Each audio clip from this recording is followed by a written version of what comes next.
Mi A nombre la es Dani que no le Daniela. gusta hablar.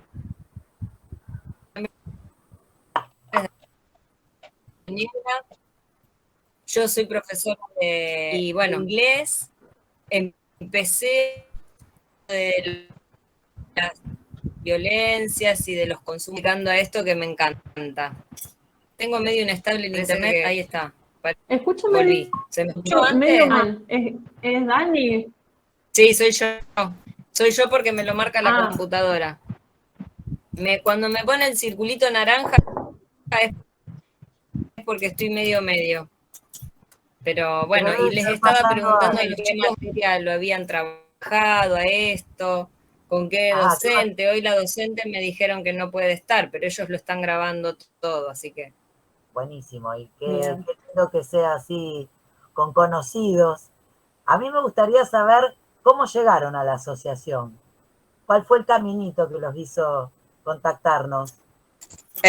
Fue en realidad la profesora misma la que nos nombró la asociación. Nosotros no teníamos La ni verdad, idea de con quién contactar y demás, y ella nos dijo que nos contactemos con ustedes. Y bueno, Bien.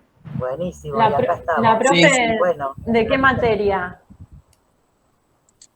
Software. Ah, mira, bien. qué Una interesante. genia la profesora de software Muy bien. haciendo uso de la herramienta esta por excelencia que es la ESI, Y haciendo cumplir la ley. atravesándola en el software. Y así haciendo cumplir la ley, Dani. Exacto, sí. Bueno, Viste nosotros que somos...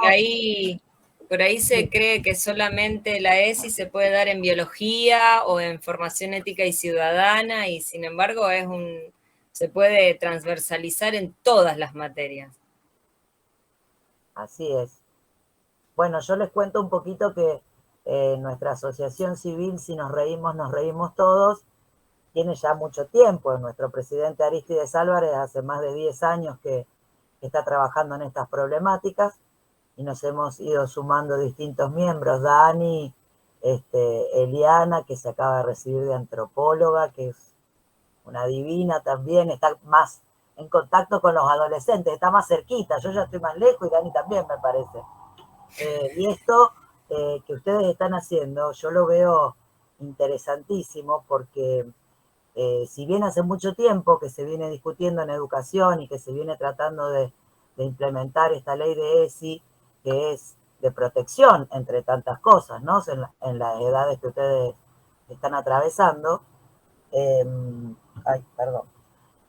Eh, nada, les quería contar lo de la sociedad. Perdón, me perdí porque tengo el gato entre las piernas. Así son las charlitas por internet. Lo veo muy interesante esto que están, cómo lo están planteando, cómo están llegando el caminito que están recorriendo para entender el mundo en el que están viviendo, porque no es ni más ni menos que eso, ¿no? Y bueno, un placer que nos hayan convocado. Una de las grandes cosas que hace la asociación es precisamente divulgar, tratar de llegar con algunos conocimientos a las personas, porque ustedes saben que cuando uno tiene la información puede elegir y decidir mejor. Y en esto la información es fundamental, fundamental para que podamos pensar y elegir por nosotros mismos. Así que bueno, los felicito y cuando quieran arrancamos con unas cosas re lindas que prepararon las chicas, re entusiasmadas, que estoy acá yo como espectadora también esperando para verla con ustedes. Bueno, no sé, Eli, si vos querés hablar, presentarte. Me presento, mi nombre es Eliana, soy antropóloga y bueno, y trabajo en investigación, además también soy docente y bueno, trabajo bastante sobre estos temas, así que bueno, me interesaba participar y conocerles y también saber, bueno, qué están pensando ustedes respecto de esta problemática. No sé, Dani, si querés empezar a... Bueno, nosotros como armamos una especie de diagrama como para tener un orden. Yo les quería preguntar sabemos que estuvieron hablando de violencia de género, porque bueno, ahí Gaby nos pasó algunas inquietudes que habían surgido del trabajo que ustedes habían hecho. Pero lo primero que quería preguntarles es si a ustedes les parece que sería correcto hablar de violencias en plural y no de violencia. A mí me parece que no, porque, digamos, la mayoría de la violencia, o sea, me parece que está centrado en la mujer. Siempre la violencia ocurre hacia la mujer y no hacia el hombre. Existe, sí, la violencia hacia el hombre, pero me parece que es muy poco y el problema está más centrado en la mujer, contra la mujer, digamos. Uh-huh. El resto, Federico, Ileana, Daniel, ¿qué opinan sobre esto de poder hablar de de igual violencia en manera. plural? Sí, coincido con Juan. Igualmente, sí, existe obviamente la violencia hacia el hombre, pero actualmente muchos casos son hacia las mujeres.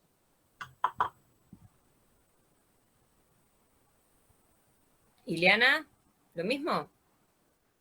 Sí, opino lo mismo. Obviamente a mí también igual me gustaría hablar también de las otras violencias. Nada más. O sea que podemos hablar de violencias en plural. Sí, sí. Sí. Podemos, exacto, porque hay distintos tipos de violencias.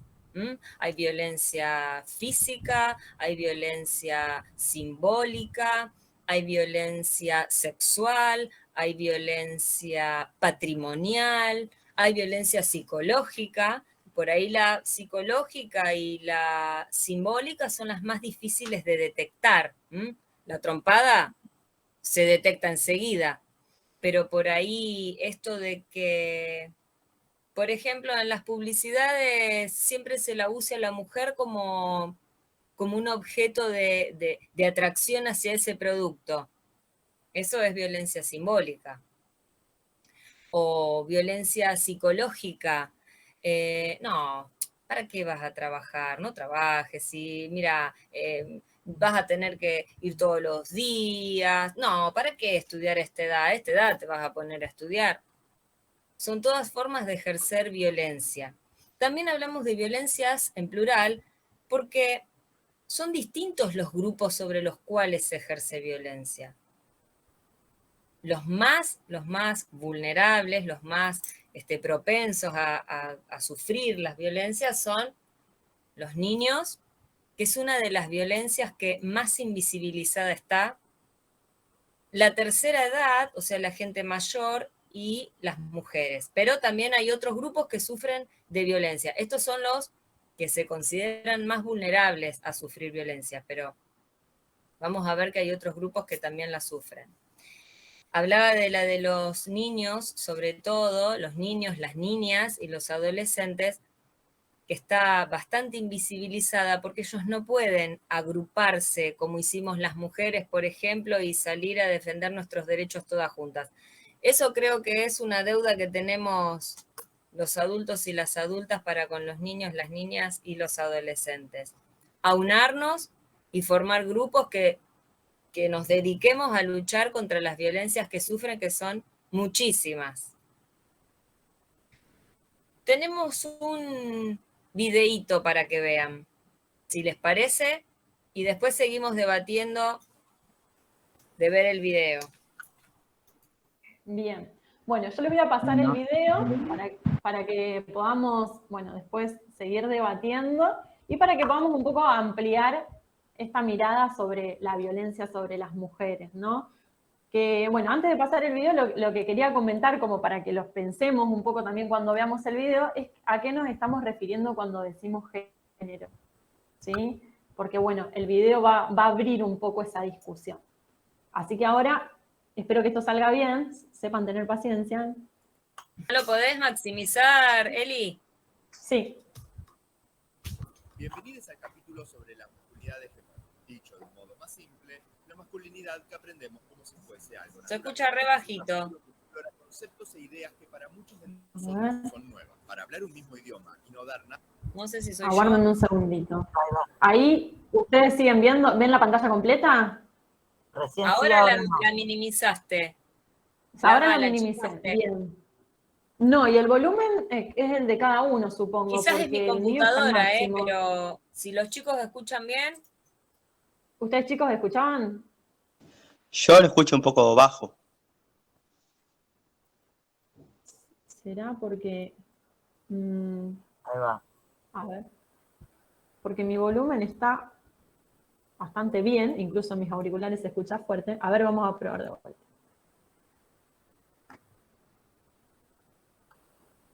ahí se ve perfecto. Nada por sentado, vamos a animarnos a dar algunas definiciones. Comencemos por la más amplia, el género. El género se refiere a los conceptos sociales de las funciones, comportamientos, actividades y atributos que cada sociedad considera apropiadas para los hombres y las mujeres. Las diferentes funciones y comportamientos pueden generar desigualdades de género, es decir, diferencias entre los hombres y las mujeres que favorecen sistemáticamente a uno de los dos grupos. Definición de la Organización Mundial de la Salud. Analizando, pensando y leyendo, llegamos a la conclusión de que la masculinidad es un conjunto de expresiones que buscan arraigar cualidades muy tóxicas en las personas que se autoperciben varones. Y para enaltecer dichas cualidades, tenemos al machismo como gran herramienta que hace que perduren las sociedades androcéntricas. Androcéntrico, propio del androcentrismo. Androcentrismo hace referencia a la práctica, consciente o no, de otorgar al varón y a su punto de vista una posición central en el mundo, las sociedades, la cultura y la historia. Sí, amigos, digámoslo, los varones heterosexuales, cis, blancos, adultos y de clase media para arriba somos los privilegiados.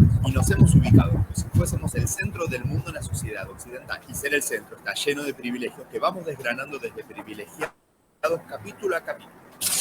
Cisgénero. Cisgénero, abreviado cis, es un neologismo y tecnicismo de origen alemán propio del campo interdisciplinario de los estudios de género. Es utilizado para hacer referencia a aquellos individuos cuya identidad de género coincide con su fenotipo sexual. Lo opuesto a cisgénero es denominado transgénero. ¿Están escuchando bien todos por ahora? Sí. Sí, Perfecto, se escucha. perfecto. Porque como no los veo, no me da miedo. Sigo entonces. Hoy nos convoca un asunto clave, que es pensar la masculinidad hegemónica. ¿Qué características tiene? ¿Cuáles son las consecuencias si no se las cumple? ¿Existen otras masculinidades? Les propongo que hagamos el ejercicio de escribir todos los aspectos que se les ocurra sobre la idea del varón: heterosexual, cisgénero, blanco, pelo corto, dominante, agresivo, no llora, color celeste, adulto, no muestra sus emociones, es fuerte, viril, valiente, padre proveedor, exitoso, tiene auto, a su familia, infiel en la cama, respetuoso con su madre. Sobre cada uno de estos puntos podríamos detenernos a reflexionar largo y tendido, pero para no hacerlo eterno, podemos reconocer que son muchos, muy exigentes y que de naturales no tienen nada. Son una construcción cultural y forzarse para encajar en ellos implica abandonar deseos propios que quizás no van por esos deseos, como una obligación y que traen un castigo explícito o implícito para quienes no encajan. Basta preguntarse qué pasa si no respondemos a cada uno de esos ítems. ¿Qué dicen tus amigos si no te gustan las mujeres? ¿Qué decían tus amigos si eras sensible y mostrabas tus emociones?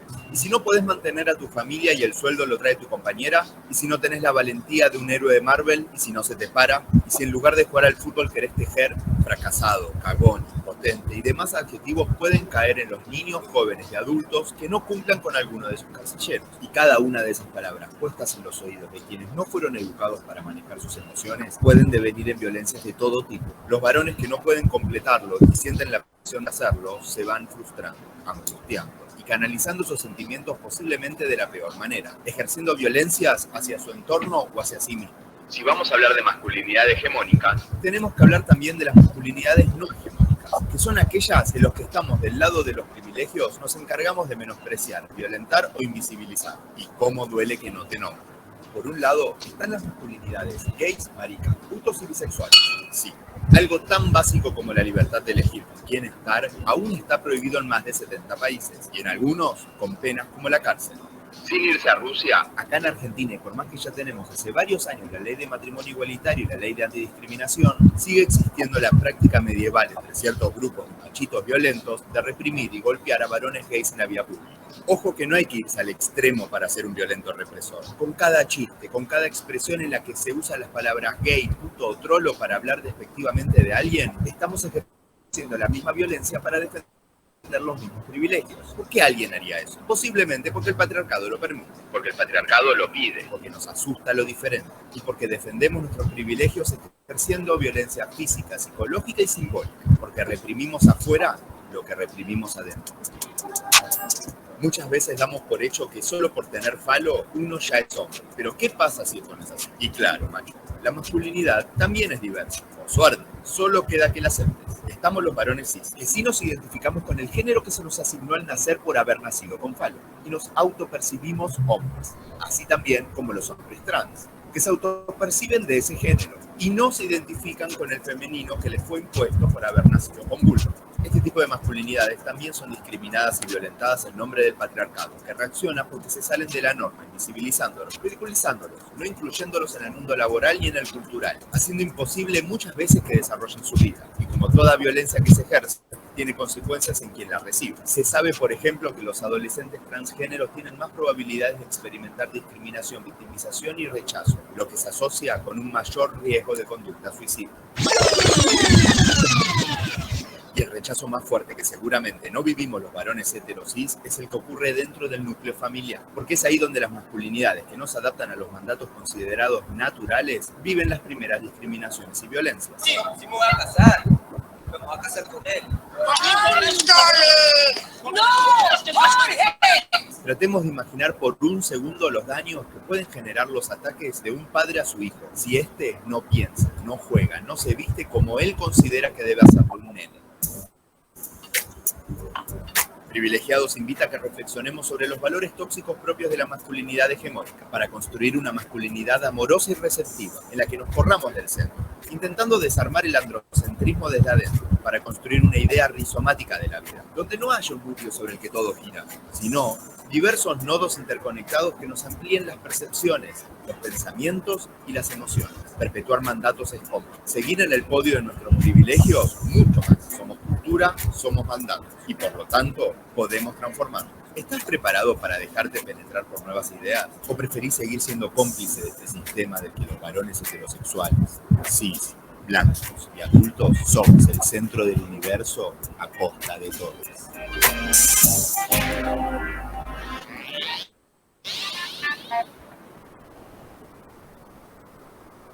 Bueno, ¿pudieron todos escucharlo, verlo bien? Sí, sí. ¿Alguno había visto este video anteriormente? Queremos que nos cuenten un poco qué les pareció el video, qué les llamó la atención, si había algo que les resulte conocido, algo que no hayan entendido. ¿Alguna información nueva? Yo nunca vi el video, pero sí me pareció como muy constructivo para alguien que quizás recién se empieza a informar del tema. Sí, me parece que es un video bastante constructivo con respecto a las personas que no estén, digamos, en el tema. Como por ejemplo, el video mostraba a las personas trans, ¿sí? O las personas que se autoidentifican como maricas, o como putos, o como trolos, porque son autopercepciones que hacen las mismas personas. Y que también sufren violencias de género, porque es una violencia que se ejerce por su identidad. Hablando de esto, Eli, que vos decís, encontré en un curso que hice sobre educación sexual integral, algo que me llamó la atención porque francamente no lo sabía. Y dice, viene hablando, por supuesto, de los estereotipos de género, de las violencias. Además, las estadísticas de las violencias contra las personas gays, lesbianas, bisexuales y trans nos hablan de que estas últimas tienen una esperanza de vida de 35 años en la Argentina. Tremendo, porque sufren violencia. A su vez, el Observatorio Nacional de Crímenes de Odio, LGBT, indica en su último informe anual que durante el año 2019 se registraron 177 asesinatos, en donde la orientación sexual, la identidad y/o la expresión de género se utilizaron como pretexto para la vulneración de derechos y el ejercicio de la violencia. Y acá es también donde por ahí vemos que esta masculinidad hegemónica, este hecho de ser varón, de ser blanco, de ser de clase media para arriba, es el que no soporta el otro diferente. Llámese mujer o, como decía acá, gay, lesbiana, trans, travesti. ¿Habían escuchado alguna vez hablar de masculinidad hegemónica? No, yo no. Yo escuché el término, pues no sé la definición. Sí, yo escuché solamente la frase así, masculinidad, pero no, nunca me puse a leer bien qué era en sí. Claro, porque se refiere, bueno, justamente a cuerpos masculinos que se identifican con lo masculino y identidades, exacto, cis, pero que tienen de una posición social, ¿no? Que podría ser pensada como, entre comillas, ¿no? Como superior al resto de la sociedad, ¿sí? Porque pensemos si nos corremos un poquito de la cuestión de género y pensamos en una cuestión de clase, en una cuestión de etnia, en una cuestión de incluso de color de la piel, ¿no? ¿Quién son esas personas que tienen el poder incluso a nivel mundial? ¿Sí? Generalmente son hombres, ¿no? Son hombres cis porque son hombres y tienen pene, digamos. Y además son blancos, ¿no? Y son de una clase que son media o alta. ¿Sí? Por eso es lo hegemónico, porque es lo que tiene el poder. ¿Sí? El poder pensado en un montón de sentidos, no solamente en el poder de dinero, ¿no? En el poder simbólico, en el poder de definir qué es lo que está bien y qué es lo que está mal. Por eso es hegemónico. Y hay masculinidades que no son hegemónicas porque justamente están en una relación desigual ante ese poder. Por ejemplo, Eli, para graficarlo, no es lo mismo ser un hombre blanco, vestido con un traje, trabajando en una oficina, que un hombre de la comunidad Puon, por ejemplo, de la comunidad Toba. No es lo mismo. Esas masculinidades que no son las hegemónicas se las conoce como subordinadas en muchos casos. Y que también son víctimas de violencia. Pero a la vez, las identidades o las masculinidades que son subordinadas o que no son hegemónicas también pueden generar violencia, ¿sí? No significa que porque uno pertenezca a otra clase social o porque uno se identifique con otro género que no sea la masculinidad hegemónica no ejerza violencia, ¿no? ¿Por qué? Porque piensan que a lo mejor en una pareja de personas gay puede haber violencia. Si no hay entre dos hombres gays, que no hay una mujer, ¿por qué puede haber violencia? ¿Se les ocurrió alguna vez pensar eso? No. Porque esto tiene que ver con... ¿Estaríamos hablando de violencia de género? A ver, ¿qué piensan los chicos? Sí. Sí, sigue siendo violencia de género. Sí, yo también creo lo mismo. Ustedes hablaron, en unas preguntitas que nos pasaron, hablaban de una palabra, que es una palabra que está muy en boga hoy en día, y que es algo que nos atraviesa a todos, más allá de nuestra identidad. ¿Cuál es esa palabra? ¿Cuál es ese concepto? ¿Machismo? Está dentro, o sea, también, el machismo también, pero es el patriarcado. ¿Sí? El patriarcado es un sistema, ¿sí? El patriarcado, como su palabra quiere decir el gobierno de los hombres, ¿no? Pero bueno, hoy está extendido a cómo funciona nuestra sociedad, ¿no? Que nuestra sociedad es capitalista, es patriarcal, y también se dice, bueno, que es heterosexual, ¿no? Y por eso ahora estamos tratando un poco de romper con esa idea. Pero el patriarcado nos atraviesa a todos, más allá de cuál sea nuestra identidad. ¿Sí? Es algo constitutivo de nuestra sociedad, lamentablemente. Estaría buenísimo que eso no sea de ese modo. ¿Sí? Entonces, el patriarcado, dentro del patriarcado podemos encontrar justamente conductas machistas, porque alimentan y funcionan con el patriarcado, pero a veces me puede pasar a mí incluso como mujer, criticando a mi amiga, ay, mirá la panza que tenés, ¿no? ¿No es cierto? Eso también es machismo, eso también es patriarcado. Y me atraviesa a mí por más que sea mujer y por más que no sea una masculinidad hegemónica.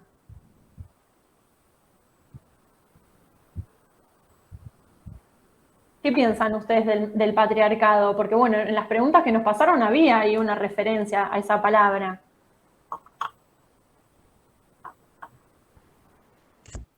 Yo el otro día estaba leyendo sobre el micromachismo, no sé si tiene que ver con que también son actos que hacemos todos sin darnos cuenta que es machista y son detectados como micromachismo.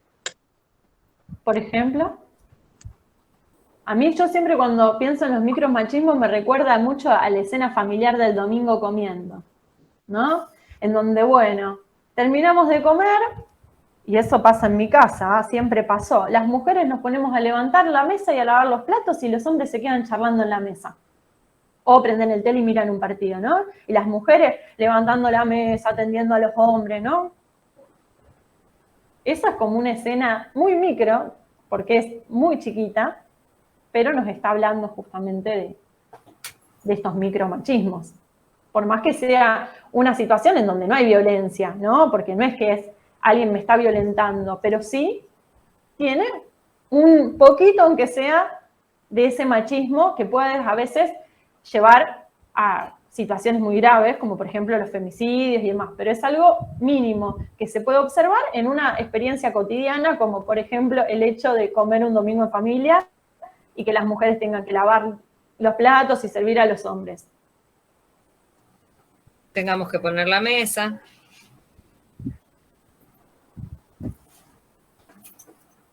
Los quehaceres de la casa, digamos, en una pareja, por lo general la mujer es la que limpia y el hombre no. Cuando en realidad es algo que tienen que hacer los dos, porque los dos son los que viven. Siempre se remarcó esto del varón ayudando en casa. Y bueno, ahora se está rompiendo con eso también. Se está desnaturalizando eso de agradecerle al varón por colaborar en llevar los chicos a la escuela, o por hacer una cena, o por hacer un almuerzo, o por lavar los platos. No, son funciones que podemos ejercer tanto las mujeres de una casa como los varones de una casa. Yo trabajo, les contaba recién, en una escuela técnica, ¿no? Yo doy inglés. En quinto y sexto año la materia se llama inglés técnico. Entonces siempre uso términos como el técnico, el carpintero, etcétera, etcétera. Y bueno, la verdad es que siempre los hemos traducido como el técnico, el carpintero, el soldador, el albañil. Y desde hace algún tiempo, que cuando en inglés no tienen género estas profesiones, son tanto para las mujeres como para los varones. Entonces al momento de traducirlas, pero automáticamente, hasta las pocas nenas que hay, porque no hay muchas, pero hay pocas, las traducen siempre en masculino. No se dan cuenta que ellas mismas van a ser técnicas cuando termine el año. A ninguno se le ocurre pensar, no, voy a poner la técnica, o la carpintera, o la soldadora. No, esas son todas cosas que tenemos tan naturalizadas y tan arraigadas que las tenemos totalmente aprendidas, que es lo que hay que empezar a desaprender. Desde las pequeñas cosas como esta que yo estoy relatando ahora. Hay que empezar a romper con esto que es privativo de las mujeres y lo que es privativo de los varones.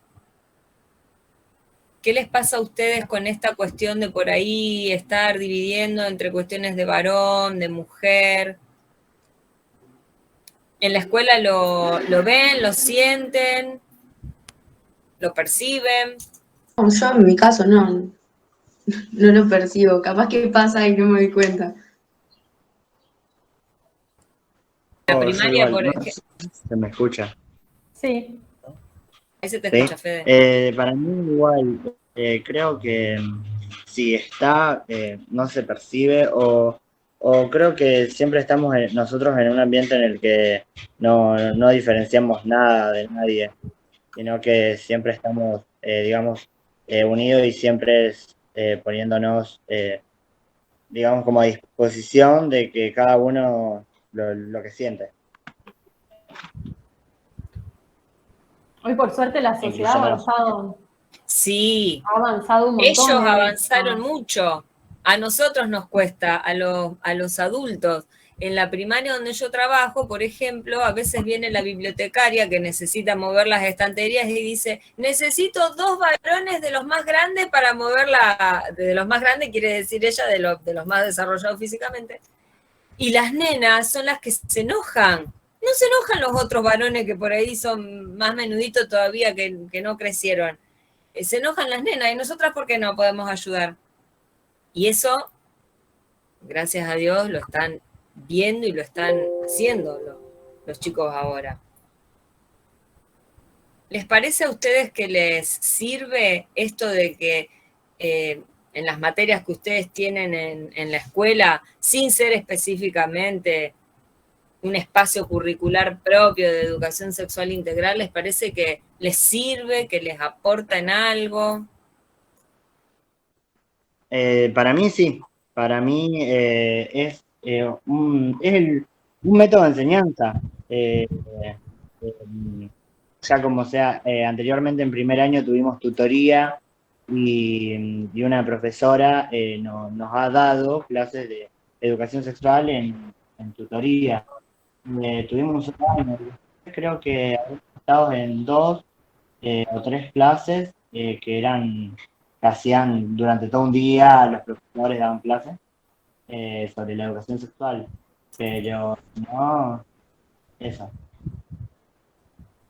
También lo que está bueno es que ustedes tienen que saber que ustedes tienen derecho a exigirlo, ¿sí? O sea, cuando ustedes tengan una duda o quieren trabajar un tema relacionado a la sexualidad pensado de una forma integral, porque justamente la ESI no se restringe a lo sexual pensando en el acto sexual, sino de manera integral, por eso justamente se piensa también la violencia de género, de poder exigirlo, ¿no? En la escuela, que necesitan trabajar esto, porque surgen inquietudes, porque están en una edad en donde empiezan a salir justamente a la vida, después van a tener un trabajo, van a estudiar, y son cuestiones que están buenas que las puedan saber. Y está bueno también que sepan que tienen el derecho de poder exigir que eso se trabaje en la escuela.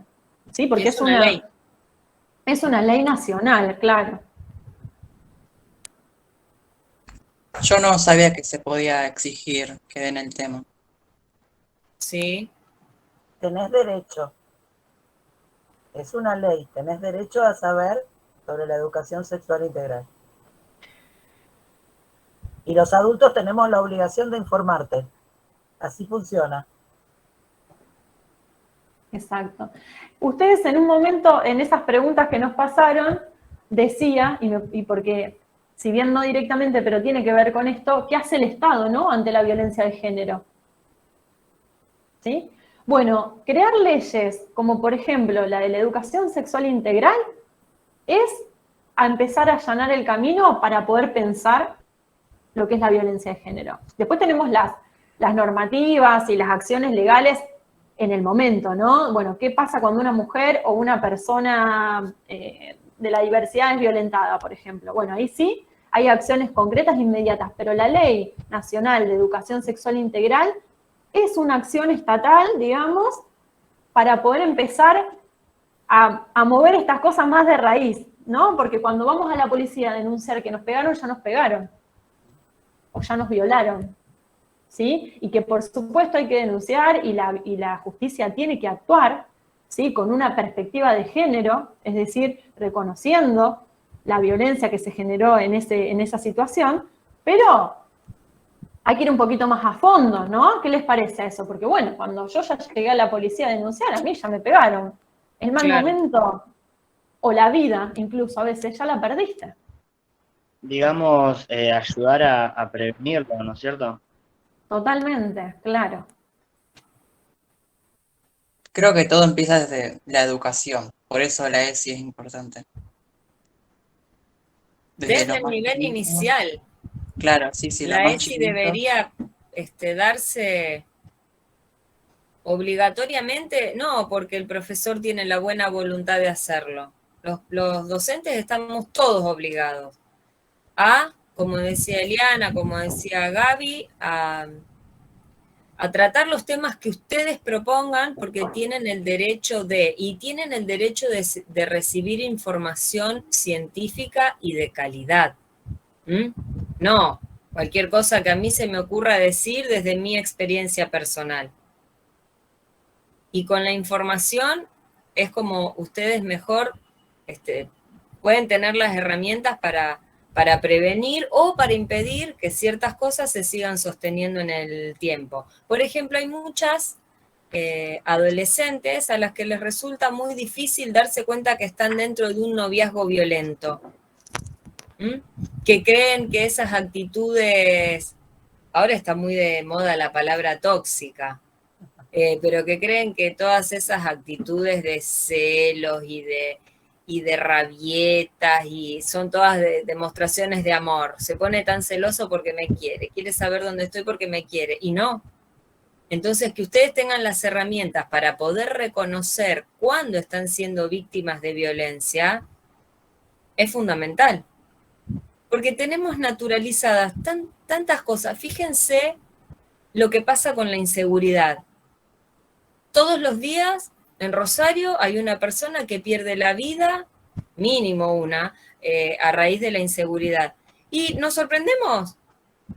Yo creo que ya no nos sorprende, porque lo estamos como naturalizando. Y bueno, es justamente lo que no se debe hacer con las violencias, naturalizar. Muchas veces la gente se pregunta por qué una persona que está en una situación de violencia de género no sale de esa situación. ¿Sí? Hay muchos motivos para pensar por qué esa persona no es que no sale de la situación de violencia, sino que no rompe la pareja, por ejemplo, ¿no? Entonces, si es una mujer con un hombre que están casados y viven en la misma casa, ella sufre violencia física, psicológica, quizás sexual también, y no se va de la casa, por ejemplo. Y uno dice, bueno, porque se ha escuchado, bueno, no, a esta parece que le gusta que le peguen. ¿No? Esta es terrible. ¿Por qué no se fue antes? ¿Por qué no se fue antes? Y a veces, para la persona que está padeciendo una situación de violencia, es muy difícil, en primer lugar, desnaturalizar esa situación, como decía Daniela. ¿Sí? Es a lo que vivís y te empezás a acostumbrar, ¿no? Te empezás a acostumbrar y no sabés qué podés hacer, porque a lo mejor no tenés tanta información. Por eso hablar de educación sexual está bueno, porque abre las puertas a tener información. Y se va haciendo una naturalización de esa violencia, y además de que a veces puede estar enlazada con otras violencias, como por ejemplo, si vos no tenés trabajo y no tenés un mango para irte de tu casa, ya tenés una violencia económica, por empezar, del Estado hacia vos. Y encima padeces violencia de género en tu casa. O sea, tenés dos situaciones de violencia entrelazadas, de las cuales es muy complejo poder salir. Entonces a mí me parece que el primer paso está poder en desnaturalizar, ¿sí? No acostumbrarnos a la violencia nunca. Hacernos preguntas todo el tiempo para poder empezar después a construir alguna respuesta y alguna salida a la situación. Reconocerla, Eli. Poder reconocer cuando estoy siendo víctima de violencia.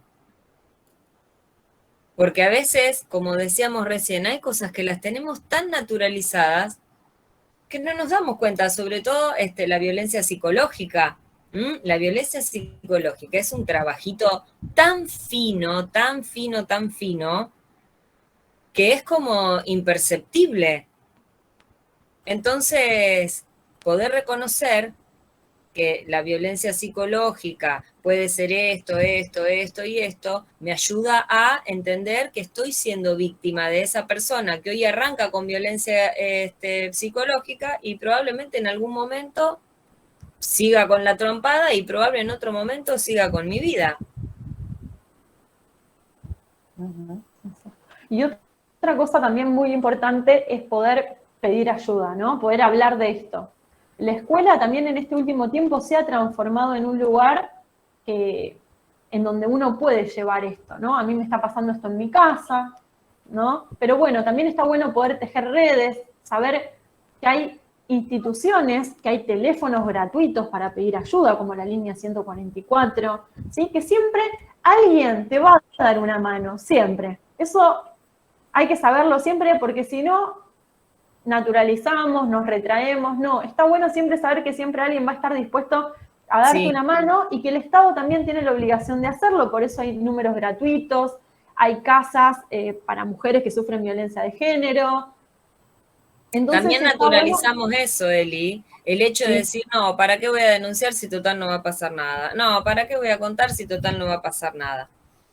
En las escuelas, los alumnos están amparados por la ley 26.061, que es la ley de protección integral de los derechos de los niños, niñas y adolescentes. Por cuanto que ustedes presentan o denuncian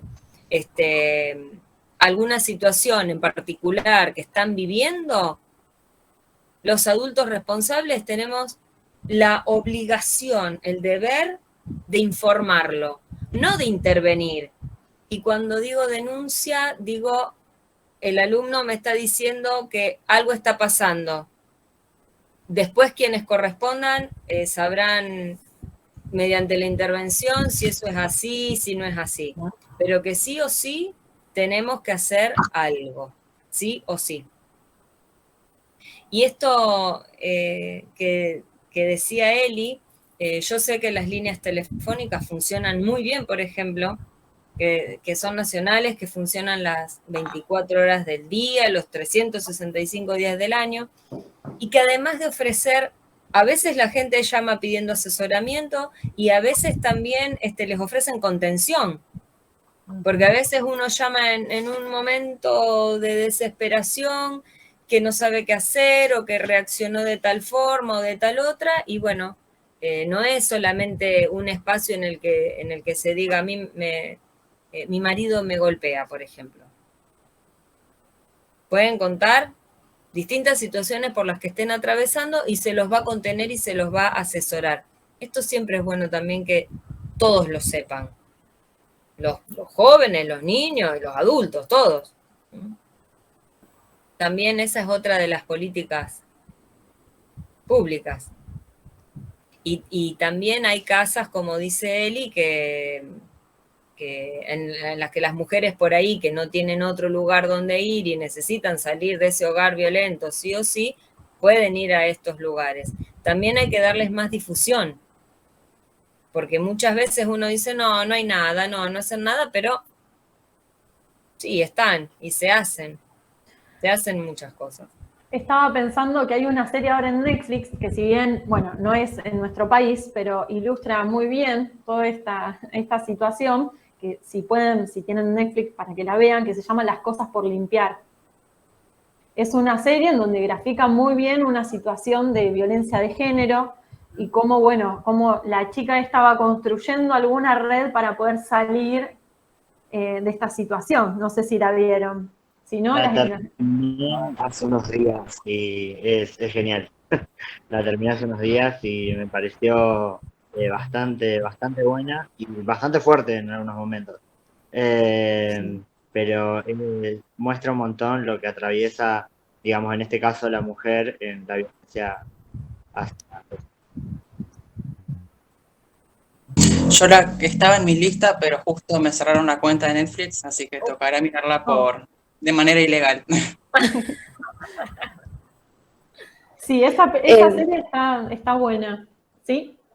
No, estaba por decir que yo no la vi completa, vi un par de partes de un par de episodios porque mi mamá la empezó a ver, pero bueno, la voy a tener que ver completa. Y tengo el agrado de comunicar, porque tengo gente conocida que trabaja justamente en el área de género, por lo menos acá en la provincia de acá, que en nuestra provincia, cuando llegan esas denuncias y hay que desalojar a la persona, desalojar no, por favor, pero mover a la persona del hogar, acá las cosas funcionan bastante más aceitadas que lo que funcionan, por ejemplo, en Estados Unidos. Que eso vos decís, ¿acá funciona mejor que en Estados Unidos? Sí. Acá en Argentina las cuestiones en relación al género funcionan mejor que en Estados Unidos porque tenemos muchos servicios que son gratuitos y son públicos. Entonces hay que saber eso. Bueno, sí, tenemos lugares donde pedir ayuda. Después podemos debatir si, bueno, si es como corresponde, si se hace en tiempo y forma, que obviamente hay un montón de dificultades en el medio, pero por lo menos hay que saber que esos lugares están. ¿Alguna inquietud, alguna pregunta en particular que quieran hacer, alguna duda que se quieran despejar? ¿Fuimos claras? Sí, estuvo bastante bien. Lo que yo quería preguntar es que ¿cuál es el accionar en el momento de las fuerzas al momento de que lleguen a denuncia? ¿Por qué a veces siempre es tanto? Como por ejemplo, hace un tiempo un juez denegó un botón antipánico a una mujer. ¿Y por qué lo hizo? Si esa mujer sufría violencia y básicamente. Se cortó. Yo en primer lugar, a esa pregunta de por qué tarda tanto la justicia o por qué la justicia no actúa como esperamos que actúe, mi primera respuesta ante eso es porque nuestra justicia es una justicia patriarcal, ¿sí? Se está luchando mucho por hacer una reforma feminista con perspectiva de género, ¿sí? de nuestro sistema de justicia, pero todavía eso no funciona y quien tienen la palabra, la mayoría de las veces son hombres o son mujeres no formadas en estas cuestiones. Y hay instituciones, Eli, como son los tribunales, que son muy resistentes a darle a la mujer el lugar que se merece justamente por esto, porque son súper patriarcales, históricamente. Sí. Entonces ahí se hace difícil. Se produce lo que se llama una revictimización, que es cuando vos llegás a denunciar y en vez de alojar, se te sigue violentando. Claro. ¿Sí? Que puede suceder de muchas maneras, o que no te den bola, o que te hagan contar 10 veces la misma situación, y que no es solamente una cuestión de la justicia, sino ya el hecho cuando llegás a la comisaría, ¿sí? Si es por una situación de violencia de género, vos tenés el derecho de que te atienda una mujer. Hoy en día se avanzó mucho también en la formación, en la fuerza de seguridad respecto a estas cuestiones, pero por supuesto que falta muchísimo, ¿no? Es algo que recién se está empezando a construir. Pero bueno, desde que uno llega, por ejemplo, llama al 911, por decirte que para denunciar, o vas a la comisaría, y eso pasa a la justicia, y se llega a un juicio, bueno, sí, en el medio te pueden haber llevado la vida. Lamentablemente, hoy las cosas le faltan mucho para que funcione de una manera más adecuada, con una perspectiva de género, y que nos dé una respuesta a todos los que estamos preocupados por esta problemática. Sí, hay que reconocer que se está avanzando en comparación con años anteriores y con otros países, ¿no? Estamos bastante actualizados en materia de género a nivel país, pero bueno, sí, falta un montón. Siempre es aconsejable cuando hay o tenemos el conocimiento de una persona que está siendo víctima de violencia de género, aconsejarle que busque profesionales, sea abogados, sea psicólogos, con perspectiva de género. Porque no todos están formados en perspectiva de género, ¿eh? En abogacía se ve poco, en psicología se ve poco. Y en estos casos que suelen ser graves, no es un detalle menor. No, es muy importante, es muy importante. Es muy importante, sí, buscar a los profesionales idóneos para la situación. Acá en Rosario, por ejemplo, está la red de psicólogos feministas que acompañan las denuncias, y también está la red de abogados feministas, que también, bueno... El Colegio de Abogados tiene una oficina de violencia de género y sí, trabajan muy bien. Por ejemplo, en esa oficina uno puede ir y denunciar a un abogado que me pudo haber defendido, pero que omitió todas estas cuestiones de género.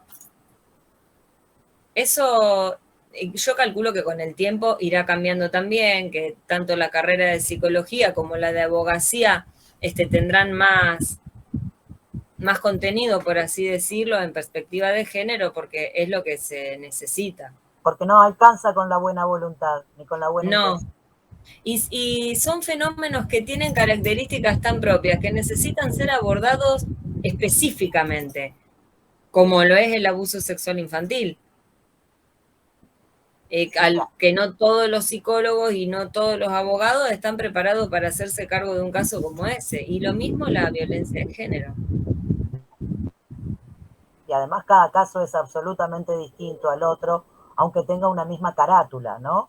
Porque somos personas distintas y lo atravesamos de distintas maneras, ¿no? Entonces, cuanto mejor intención haya y más profesionalismo, esto se puede llegar a buen término más fácilmente o más rápidamente.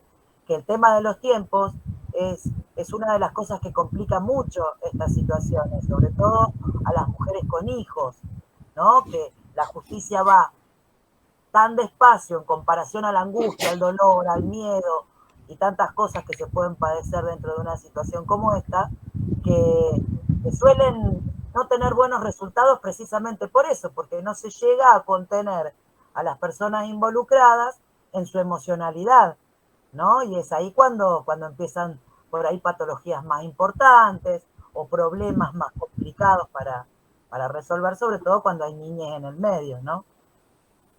Por eso me parece valiosísimo que se informen y que lo charlen con pares, con compañeros, porque me parece que somos nosotros, los ciudadanos, los que debemos estar atentos de que estas cosas se cumplan, que mejoren, que se perfeccionen, aportar como ciudadanos para tener,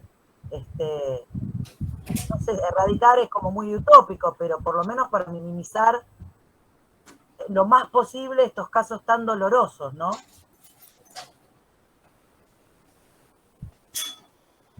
Ay, me quería seguir escuchando, quedaron en silencio. No, muy interesante, la verdad, muy, muy interesante, chicas. Me encantó. No sé, los chicos, bueno, o Ileana, si tienen alguna inquietud más, algo sobre lo que quieren que charlemos. No. Yo me tengo que acercar a la computadora porque el sonido es bajísimo de esta computadora, ¿eh? Así que cada tanto me acerco porque si no, no escucho bien. No tengo auriculares, se me rompió el micrófono. Yo les quería pasar un folleto en donde, bueno, están resumidas, digamos, muchas de las cosas que hablamos hoy, en donde tienen los números de teléfono y correos electrónicos a donde se pueden dirigir, pero no lo puedo pasar por el chat. Ustedes habían preguntado, para no olvidarnos de nada, bueno, si el machismo, ¿qué diferencia había entre el machismo y la misoginia? No sé si se acuerdan de esa pregunta. Bueno, me parece que un poco lo que es el machismo lo estuvimos abordando, y la misoginia sabemos que es, bueno, es contra las mujeres exclusivamente, y es negarle la voz y considerar que la mujer esté incapacitada para muchas esferas de la vida. Sí, pero la misoginia se centra mucho más en la mujer solamente. En la mujer. En la mujer, claro. Y no se lo piensa como un sistema, ¿no? Como algo tan estructural, como si es el machismo y el patriarcado. De todas formas, es algo que genera violencia y que también lo podemos ejercer mujeres, hombres, personas de distintas identidades. Bueno, y por ahí lo que queríamos que se lleven es un poco esto, la diferencia entre el sexo y el género, que es algo como bastante importante para poder pensar esto, ¿no? De que el género no viene definido por los genitales que tengamos, sino que es algo que se construye a través de toda nuestra vida, ¿no? Porque la identidad es algo que fluye, algo movible, no somos siempre los mismos, a través de los años cambiamos. Y también esto de sí, por suerte cambiamos. Y esto de la masculinidad hegemónica, porque sin ese concepto de masculinidad hegemónica, es muy difícil poder pensar la violencia de género, ¿sí? Son dos cosas que van muy de la mano, masculinidad hegemónica y violencia de género caminan de la mano. Y no reducir solo la violencia de género a la mujer. Exacto. ¿Sí? Sino que hay otros colectivos que muchas veces son cuerpos feminizados también, sobre los que se ejerce distintos tipos de violencias, que como decía Daniel al principio, pueden ser psicológica, física, sexual, simbólica, digital, hoy en día, ¿no? A través de las redes sociales. Sí. Así que bueno, eso eran un poco las cosas que más que nada habíamos pensado en traerles. Las violencias, Eli, toman distintas formas también, ¿no? O ya sean interpersonales, entre personas, autoinfligidas. Puedo ser yo violento conmigo mismo. Y también colectivas. Hay veces que hay un grupo de personas. Ay, los ingleses, ¿cómo es que un grupo de ingleses había en un momento que destrozaban todo? No me acuerdo ahora cómo se llamaban. Skinheads. ¿No eran los skinheads? No, yo son neonazis. Eso, de hace, ¿no? 800.000 años atrás. Esos no son neonazis. O neonazis, no son ingleses. Son alemanes, ¿no? Sí, me parece que los skinheads.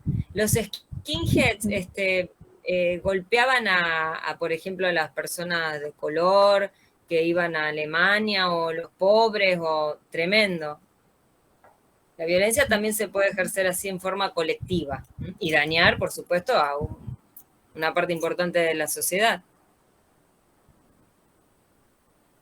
Sí, y esto que decíamos antes también, que a veces se combina con otras violencias, ¿no? Si pensamos en una persona que es homosexual, que es pobre, que vive en contexto de pobreza, obviamente va a recibir está atravesado por muchísima más violencia que una persona quizá homosexual, por decirlo, que pertenece a la clase alta. Eso no quiere decir que los dos la sufran, los dos la sufren, pero los dos están atravesados por distintos contextos.